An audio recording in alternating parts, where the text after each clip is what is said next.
Hello అండి, అందరికీ నమస్కారం.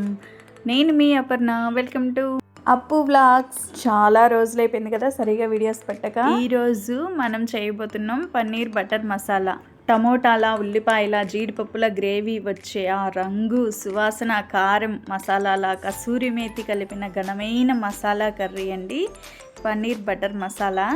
చాలా ఈజీగా, చాలా సింపుల్గా చేసుకోవచ్చు.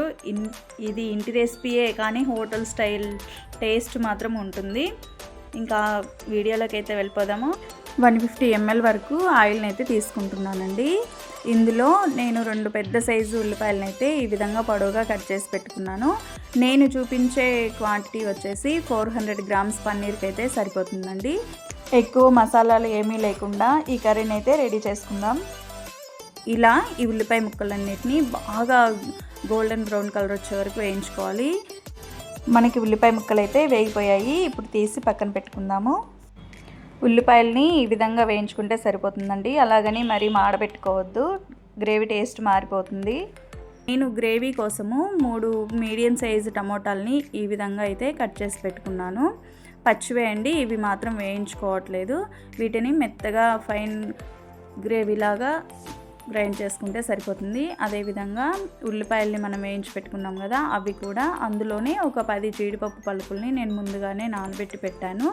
అవి కూడా వేసి మెత్తగా గ్రైండ్ చేసుకుందాము. ఈ విధంగా పేస్ట్ లాగా వస్తే సరిపోతుంది.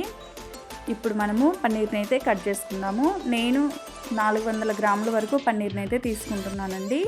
కొంతమంది చిన్న చిన్న పీసు ఇష్టపడతారు, కొంతమంది పెద్దగా ఉంటే ఇష్టపడతారండి. నేనైతే మీడియం సైజ్ పీసులని కట్ చేసుకున్నాను. మనము ఆనియన్స్ వేయించాం కదా, ఆ ఆయిల్లోని పన్నీర్ని కూడా వేయించుకుందాము. నాకు ఎక్కువ టైం లేక నేను ఫ్రిడ్జ్లో నుంచి తీసి ఎమ్మటే కర్రీని అయితే ప్రిపేర్ చేశానండి. అందువలన కడాయికి అయితే అంటుకుంటుంది. మీరు ఒక 5 minutes బయట పెట్టిన తర్వాత కూలింగ్ పోయిన తర్వాతనే వేయించండి. అప్పుడు పన్నీర్ అనేది బాగా వస్తుంది, కడాయికి అంటుకోకుండా ఉంటుంది. ఇలా లైట్ గోల్డ్ కలర్ వస్తే సరిపోతుందండి. మరి ఎక్కువ వేయించుకోవాల్సిన అవసరం లేదు. చాలామంది ఎక్కువగా వేయిస్తారు, కానీ నాకు అలా ఇష్టపడను. ఇలా వేయించుకున్నామంటే మనము పన్నీర్ అనేది సాఫ్ట్గా వస్తుంది. మన గ్రేవీ కూడా పన్నీర్కి బాగా అబ్జర్వ్ చేసేసుకుంటుంది. చూసారు కదా, ఇందులోనే కడాయి పెట్టుకొని మళ్ళీ 5 tablespoons వరకు ఆయిల్ వేసుకొని 30 grams వరకు బటర్ని అయితే యాడ్ చేసుకున్నాను. ఇందులోనే హోల్ గరం మసాలాలు అన్నీ వేసి బాగా వేయించుకోవాలి. అలాగని మాడబెట్టొద్దండి, మీడియం ఫ్లేమ్లో వేయించుకుంటే సరిపోతుంది. ఇందులో మనము ఆల్మోస్ట్ అంతా గ్రేవీనే కాబట్టి అక్కడక్కడ మనకి టమోటాలు అనేవి కనిపిస్తే చూడడానికి లుక్ కూడా బాగుంటుంది కదా. అందుకోసం నేను ఒక పెద్ద సైజ్ టమోటాని ఈ విధంగా ముక్కలు కట్ చేసి వేయించాను. అది లైట్గా వేగంగానే మనం ముందుగా పట్టి పెట్టుకున్న టమోటా గ్రేవీ ఉంది కదా, అది కూడా యాడ్ చేసుకొని ఫ్రై చేసుకుందాము. ఇందులోని అల్లం వెల్లుల్లి పేస్ట్ 1 spoon వరకు అయితే యాడ్ చేశానండి. నేను ఇది ఆయిల్లో ఫ్రై అయితే చేయలేదండి, నేను కర్రీలోనే ఫ్రై చేస్తున్నాను. ఎందుకు అంటే ఆ అల్లంలో ఉన్న పోషకాలు అనేవి ఆయిల్లో ఫ్రై చేసాము అంటే పోతాయి కదా.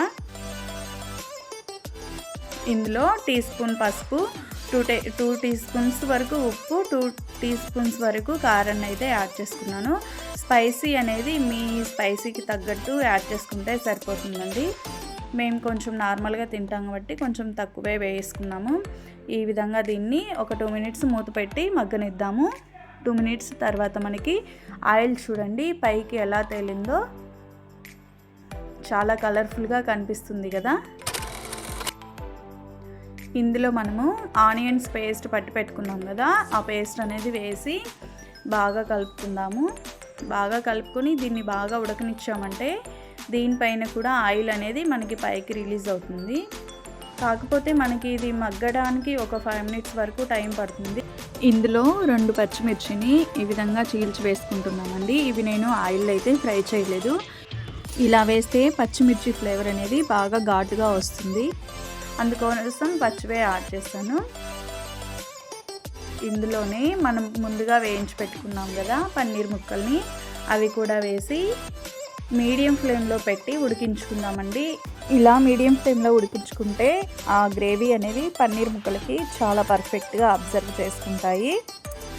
ఆల్మోస్ట్ కర్రీ అయితే రెడీ అయిపోయిందండి.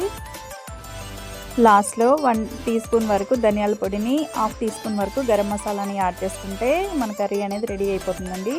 ధనియాల పొడి యాడ్ చేసిన క్లిప్ అనేది మిస్ అయిపోయింది.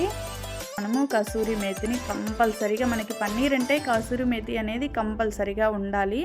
అది లేకపోతే ఆ టేస్ట్ అనేది రాదండి. పన్నీర్ అంటేనే కంపల్సరీ కసూరి మేతి వేసి తీరాల్సిందే. ఫైనల్గా కొత్తిమీరని యాడ్ చేసుకుందాము. ఇంతే అండి, చాలా సింపుల్ అండి, ఈజీ రెసిపీ. ఇందులో ఎక్కువ మసాలాలు, ఎక్కువ హడావుడి లేకుండా చాలా ఈజీగా చేసుకున్నాం కదా. మీ దగ్గర క్రీమ్ కనుక ఉంటే క్రీమ్ని కూడా యాడ్ చేసుకోండి. ప్రెజెంట్ నా దగ్గర అవైలబుల్ లేదండి, అందుకు నేను యాడ్ చేయలేదు. ఈజీ అండ్ టేస్టీ రెసిపీ, చూస్తుంటేనే నోరు ఊరిపోతుంది కదా. ఇది వేడి వేడి బటర్ నాన్తో కానీ, ప్లెయిన్ నాన్తో కానీ, పులావ్తో కానీ, దేనితో అయినా అలా నోట్లో వేసుకుంటే ఇలా కరిగిపోతుందండి. ఈ కర్రీని మీరు చపాతీలో కనుక తింటుంటే ఇందులోకి ఆనియన్ సలాడ్ని అయితే చేసుకోవడం మర్చిపోద్దు. చాలా అంటే చాలా టేస్టీగా ఉంటుంది. పర్ఫెక్ట్ కాంబినేషన్ అని కూడా చెప్పొచ్చండి. ఈ వీడియో కనుక మీకు నచ్చినట్టయితే లైక్ చేసి షేర్ చేయండి.